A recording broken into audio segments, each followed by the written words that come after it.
Hello everyone, this is Moses from Zaatar Gardens. This is my Vernon Sapote that I have multiple videos on, and my Suebelle Sapote right over here. You can't really see it because of that huge dandelion right over here. In the summer, this could take, the Vernon Sapote that is, can take the heat like no other. I'm in Central California, Zone 9B, and we get upwards of 100, 102 average summers. 95 to 102 average. But the Suebelle didn't do so well in the summer, but it did better, a lot better than this Vernon did in the winter. This Vernon didn't do so well in the winter. I thought I was gonna lose it, but I didn't cover either one of them. But the Suebelle, I mean, you could tell the difference. Look how bright and green and beautiful that Suebelle Sapote, which is considered the best tasting Sapote in the world, or cultivar, that is. And this is the Vernon. It is the most productive Sapote in the world. One of the most productive.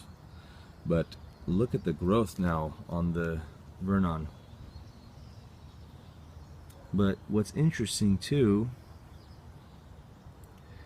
is the growth of the Suebelle is not as fast, but it's getting eaten.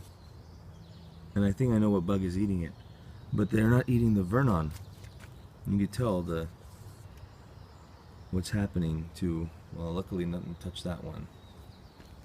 See, wherever you prune, this goes to test on my pruning techniques, or it's well known, I suppose.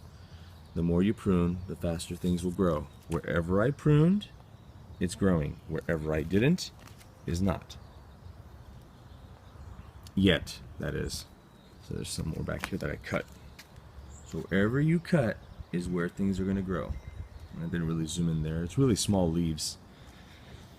But anyways, so it's growing well. So if you have any bottom growth on any of your fruit trees, take them off. Unless you want a bush. You know, all trees I assume are bush type. Nothing's popsicle stick like this. You know, this is not natural in the wild. Except for maybe papayas. Which I do have a papaya over there next to the swimming pool. Or the kiddie pool, excuse me. But yeah, pretty cool. I haven't done an update video on these two in a while. I got some anise hyssop growing on the bottom of them too. The beautiful flowers and great tasting tea, like licorice, black licorice. Probably the most productive flowering plant, that and hyssop, regular hyssop. Official hyssop, whatever you call it, officinalis. Those are probably the most productive per size plant of flowers, in my opinion. But you'll all see once in about a couple months when these fully grow out how many flowers there'll be. But yeah, pretty cool. I'll end the video here. There's the artichoke in the background.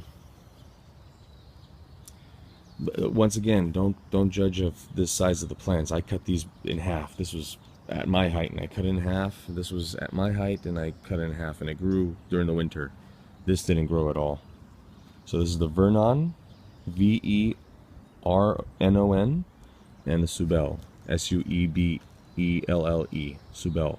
This one tastes like sweet banana custard, and this one just, it's pretty plain on the flavor, but it tastes like sugary custard, but no flavor, the Vernon. But this tastes like banana cream custard. Alright guys, see you later. Bye.